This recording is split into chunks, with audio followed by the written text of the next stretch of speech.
वळूया पुढील बातमीकडे। सुप्रिया सुळेंनी संजय राऊतांचे कोणते आक्षेप धुडकावलेत पाहूयात।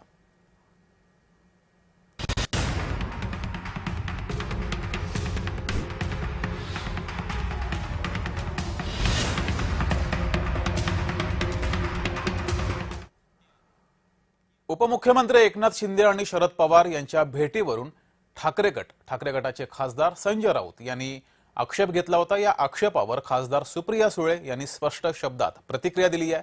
राऊतांनी केलेले दावे फेटाळून लावत संजय राऊतांना कुणीतरी चुकीची माहिती दिली असावी असं सुळे यांनी म्हटलं।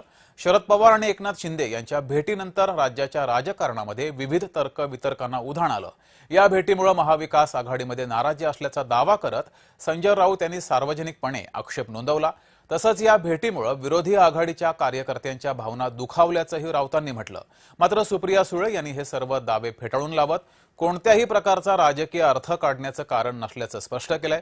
राऊतांच्या वक्तव्यावर भाष्य करताना त्यांनी कुणीतरी संजय राऊत यांना चुकीची माहिती दिली असावी असं म्हणत या भेटीबाबत सुरू असलेल्या चर्चांना पूर्णविराम दिलाय।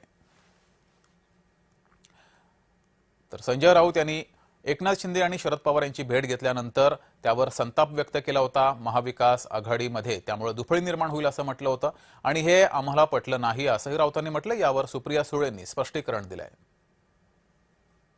ज्या गद्दारानं आपलं सरकार पाडलं त्या गद्दाराच्या छताखाली जाऊन अशा प्रकारच्या बैठका घेणं ह्याच्यामुळे मोठ्या नेत्याची विश्वासार्हता ही कमी होते आणि घसरते। ह्यामुळे राष्ट्रवादी काँग्रेस पक्षाची विश्वासार्हता कमी होते। आम्ही जर असतो तर आम्ही अजित पवारच्या दालनात जाऊन आमच्या पक्षाची बैठक घेतली नसती आणि त्या दृष्टीनं त्यांनी शरद पवारांशी बेईमानी केली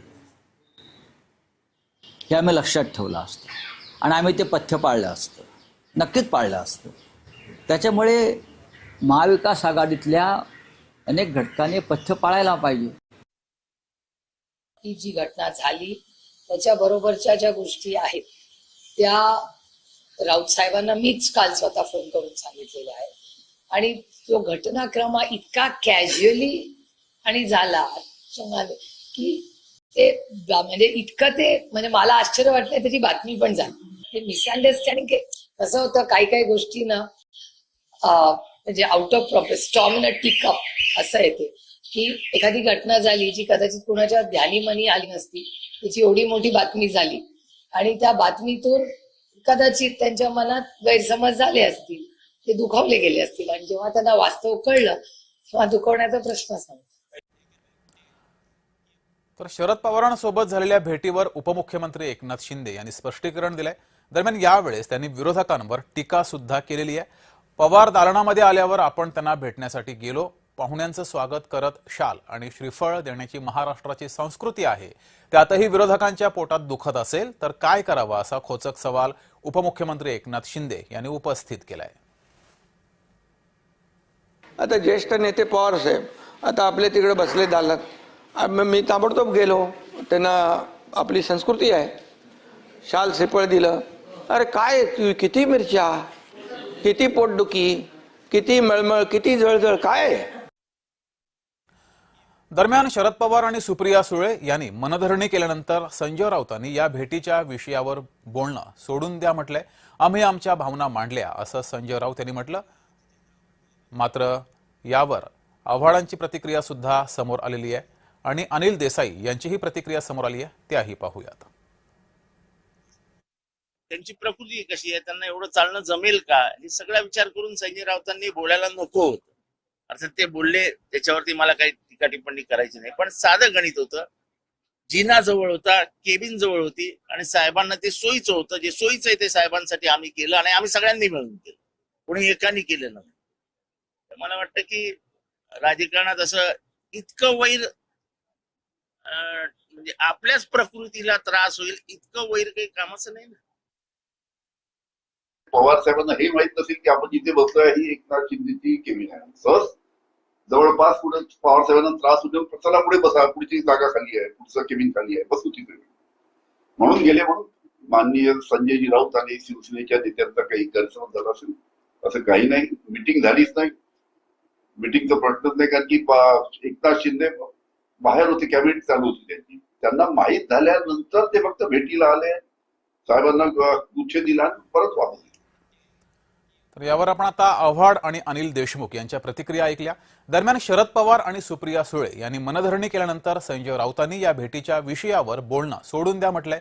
आम्ही आमच्या भावना मांडल्या असं संजय राऊत यांनी म्हटलं. मात्र पक्ष फोडणाऱ्यांच्या विरोधात भूमिका कायम ठेवण्याचं आवाहन सुद्धा राऊतांनी केलंय. सोडून द्या, तो विषय काल झाला, तो विषय काल संपलेला आहे. माननीय शरद पवार साहेबांचं माझी काल चर्चाही झाली, सुप्रियाताईशी माझं बोलणं झालेलं आहे. आम्ही आमच्या भावना व्यक्त केल्या. एकनाथ शिंदेविषयी मी वारंवार सांगितलं, त्यांनी पक्ष सोडला आणि ते भारतीय जनता पक्षात गेले म्हणून आमचं भांडण नाहीच आहे. बाळासाहेब ठाकरेंच्या शिवसेनेवर त्यांनी दरोडा टाकला अमित शहांच्या मदतीनं, हे भांडण आहे. अजित पवार पक्ष सोडून गेले पवारांचा म्हणून भांडण्याचं कारण नाही. शरद पवारांच्या हयाती त्यांनी स्थापन केलेला पक्ष अमित शहाच्या मदतीनं तुम्ही चोरताय, जसे राम मंदिराची लूट करताय तसे ही पण तुम्ही लूट केली. हा वादाचा विषय, आणि हा वादाचा विषय सध्याच्या राष्ट्रवादी काँग्रेसने सुद्धा कायम ठेवला पाहिजे. तर सध्याच्या या राजकीय परिस्थिती संदर्भात राजकीय विश्लेषक मकरंद मुळे यांनी काय म्हटलेलं आहे ते पाहूयात. राजकीय यश जर मिळत नसेल तर मग तिघांनी एकत्र राहण्याचं कारण काय? केवळ भारतीय जनता पार्टीचा विरोध या एका मुद्द्यावर एकत्र राहायचं की ह्या सगळ्यातनं आपल्याला काही राजकीय यश होईल? आता भविष्यात काही मोठ्या कोणत्याही प्रकारच्या निवडणुका नाहीयेत की आघाडी टिकवून एकास एक उमेदवार पर्यायी असंही काही होत नाही. बरं, या तिन्ही पक्षांची आंदोलनं ही काही सहमतीवर होत आहेत, म्हणजे एकत्र आंदोलन होत आहेत, एकत्र काही निदर्शनं, मोर्चे, रस्त्यावर उतरणं लोकांच्या हिताकरता होते, असं काही दिसत नाहीये. प्रत्येकाचं आपलं एक स्वतंत्रपणे जाण्याची वाटचाल आहे, म्हणजे तिघही एकत्र येऊन सुद्धा. त्यामुळे या पार्श्वभूमीवर हे कालचं निमित्त शिवसेनेने शोधलंय. तो शिवसेनेचा स्वभाव आहे आणि त्या निमित्ताने त्यांनी काहीस, म्हणजे मुळातच आता दोन्ही पक्ष फुटलेले आहेत, म्हणजे शिवसेना आणि राष्ट्रवादी. त्यामुळे एकीकडे काँग्रेस आणि राष्ट्रवादी दोघांना संकेत देणे की बघा, नाही ऐकलं तर मग आम्ही आमची बाहेर पडण्याचा मार्ग शोधतो. त्यामुळे एक थोडंसं दबावाचं राजकारण, थोडासा अंदाज घेणं की फुटल्या आपण महाविकास आघाडीतनं काय होऊ शकतं याचाही अंदाज घेणं. एकूण लोकांच्या प्रतिक्रिया काय आहेत, असं आहे की अनेकांना असं वाटतं की संजय राऊत बोलतात, पण एकीकडे लोकमानसाचा अंदाज घेत असतात. परत संजय राऊत म्हणजे शिवसेना, उद्धव बाळासाहेब ठाकरेंना आपल्याही कार्यकर्त्यांचं, संघटनेचं मोहर टिकवायचंय. त्यामुळे त्यांच्याकडनंही अंदाज घेणं, एक सगळ्या असंही या सगळ्यातनं अप्रत्यक्ष होत असतं आणि आता नेमकं तेच होतंय.